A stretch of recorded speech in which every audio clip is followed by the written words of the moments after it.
வணக்கம். தமிழகத்தில் இன்று 18/9/2020 வெப்பச்சலன மழைக்கு வாய்ப்பு இருக்கிறது. குறிப்பாக வட தமிழகத்தில் திருவள்ளூர், காஞ்சிபுரம், வேலூர், திருவண்ணாமலை, விழுப்புரம், கடலூர், ராணிப்பேட்டை, செங்கல்பட்டு ஆகிய மாவட்டங்களிலும் இன்று மழை இருக்கிறது. தென் மாவட்டங்களிலும் இன்று மழை இருக்கும் என்று எதிர்பார்க்கப்படுகிறது.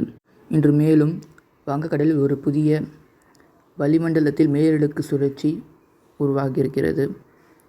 இதனால் மேற்கு காற்று பலமாக இருக்கக்கூடும். அதனால் 19, 20, 21, 22 ஆகிய 4 நாட்களுக்கு தமிழகத்தில் பெரும்பாலான இடங்களில் வானம் மேகமூட்டத்துடன் காணப்படும். ஆங்காங்கே லேசான மிதமான மழைக்கு வாய்ப்பு இருக்கிறது. ஓரிரு இடங்களில் கனமழைக்கும் வாய்ப்பு இருக்கிறது. இயல்பை விட சற்று அதிகமாக காற்று வீசக்கூடும் என்று எதிர்பார்க்கப்படுகிறது. நன்றி.